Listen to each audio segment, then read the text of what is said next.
Hello and welcome to today's video. Today's video is the second video in my alphabet book recommendations videos that I'm making.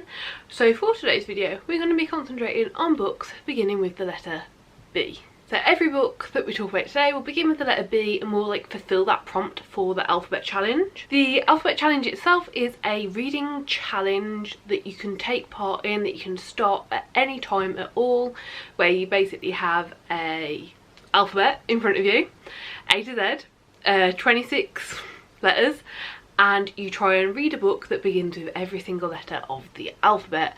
Most people I'm aware of, myself included, start this challenge at the very start of the year and have it run for 1 year and try to complete the alphabet challenge yearly.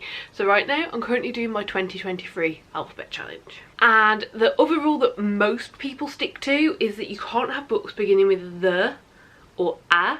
Like, they just don't count. So for instance, The Maze Runner wouldn't count for T because the word is the, but also won't count for M because it doesn't begin with maze, it begins with the. Hopefully that makes sense. So this entire video series, and this video in particular, is just books that I've read that I've rated highly and I feel like other people could also enjoy and use to fulfill the prompt for the alphabet challenge. So these are either standalone books or the first books in the series as well, meaning that everyone can use them. The books that I talk about are over a variety of genres, and I will also tell you when I talk about them why you might like them, like why they might individually apply to you. And of course, if there are any B letter books that you think are amazing and that you think that people should be tempted to use for this prompt, then leave them in the comments down below, and it can just be a big comment of continuous resources for people to use. Apologies if you can hear the fan, I've had to turn it on. We're currently having a heat wave in the UK and I'm not coping well with it. So today's video, let's talk about books beginning with the letter B. The books that I'm going to be talking about in this video are across the genres of magical realism, biography, contemporary graphic novels, sci-fi and fantasy romance. So quite a broad spectrum for us to look at. So let's get into it. The first book I'm going to be talking about is Before the Coffee Gets Cold. This is a magical realism book and oh my gosh, this is so good. So this is the first book in a series, but it also could be read as a standalone. Like at the end of this book you can leave it. So this is Before the Coffee Gets Cold. It is a translated book and the translator for this is Geoffrey Troselot. Hopefully I said that okay. And yeah, this is a very cute, very interesting book. It's a collection of short stories, but all the short stories are to do with the same thing. So in Before the Coffee Gets Cold we have a coffee shop, and if you go in at a certain time and sit in a certain seat and get a certain order, you can go and travel back in time. And it's this really cool concept, and there's loads of interesting rules that you learn along the way, of rules you have to follow, things you have to do, how it works. It's a very small tiny thing that just works. And yeah, so we get in this book, we have 4 short stories and they all take place in this coffee shop, so they're all kind of linked, but some are more linked than others.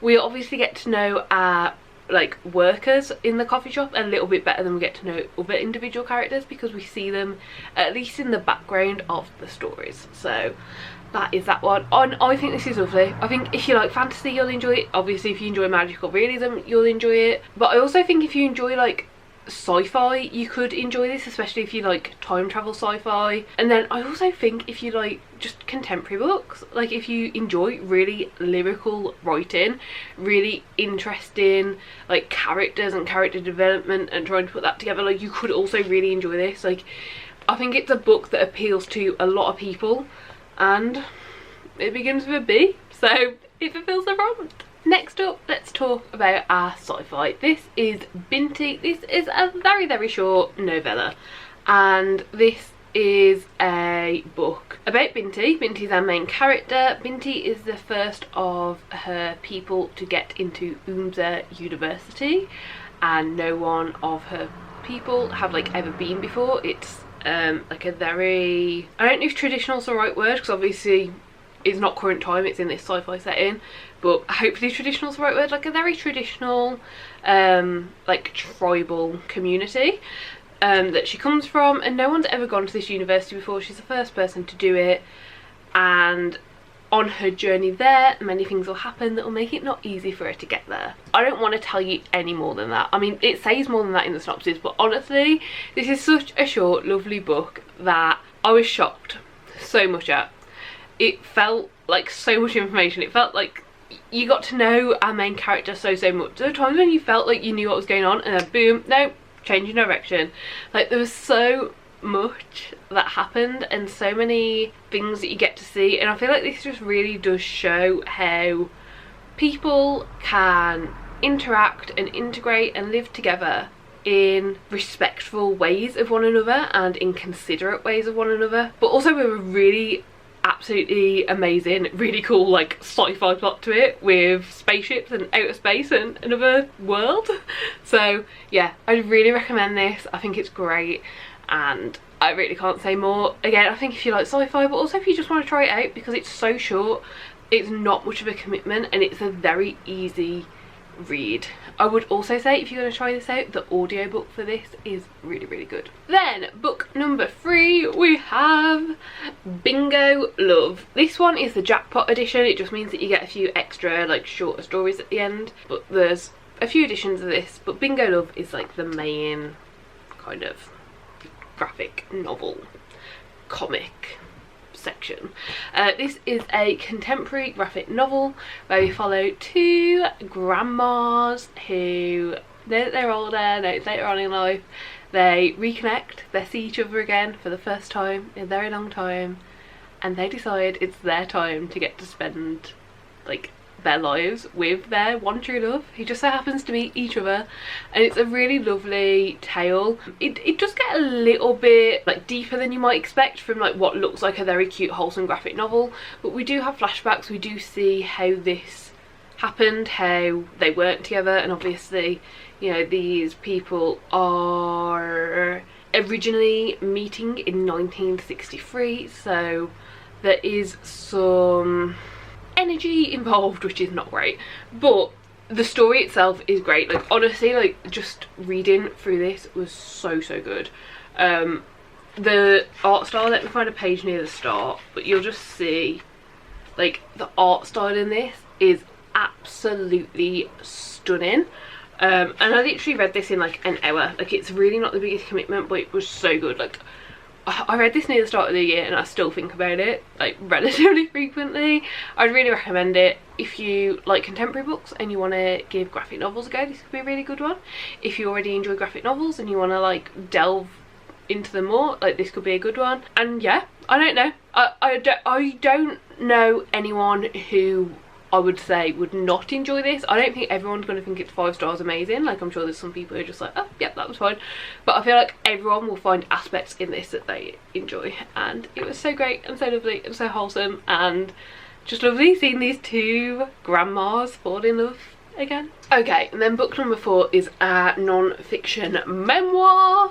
This is Becoming by Michelle Obama. This delves into so much of Michelle Obama's life, both from like early childhood and like family things, onto schooling, onto like college, so like university if you're in the UK, and then onto becoming like first lady as well. And it finishes pretty much when she stops being first lady. It was such a good book. I listened to this, I will say, like the audiobook is narrated by Michelle Obama herself, and it was done so well. Like the storytelling, like the writing in this, like I really don't know if she wrote it by herself or if she had like help, but like I can't see anyone else's name to this, so I feel like she probably wrote it herself, and it was great. It was so good. Like, I learned so much about this. I learned so much about so many different topics. Like, obviously in memoirs I feel like you have to want to know more about the person, but also like you have to want to know more about life and different people's lives, and this really does that. And there's so many different aspects of life and living that we see through this one story because of the amount of things that she's been able to do with her life. it was so good. It was so interesting. I had such a good time reading it, and honestly I'd recommend it to anyone. Like, it's 5 stars. It is probably my second favourite memoir I've ever read, so there's that. And then the 5th book is Blood Mercy. This is a fantasy romance following vampires, but are the vampires as bad as we thought?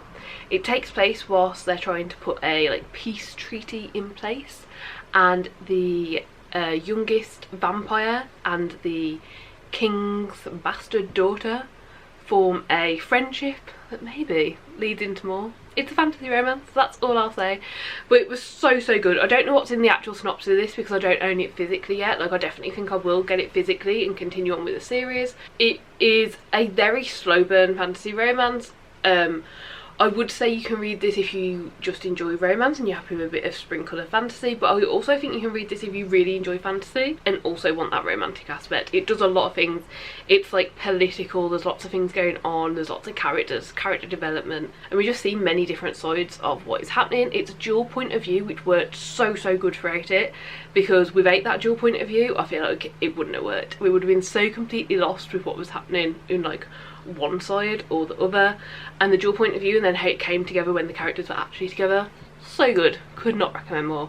And yeah, I think if it sounds like the sort of book that you'd enjoy, give it a go. It was so good. So yeah, those are all the books. Here are some honourable mentions that I feel like could make it on the list. Building Harlequin's Moon, Bone Shaker, Blood Song, Braiding Sweetgrass. However, personally, I haven't read them yet. They're still on my TBR, but there's some honourable mentions just in case somehow you've read the 5 books that I have already mentioned and you want a few more to look into. So yeah, maybe one day they'll get added to the list officially. And that is it from me today. I really do hope that you enjoyed the video. I hope you found it helpful. I hope that maybe you got a book recommendation.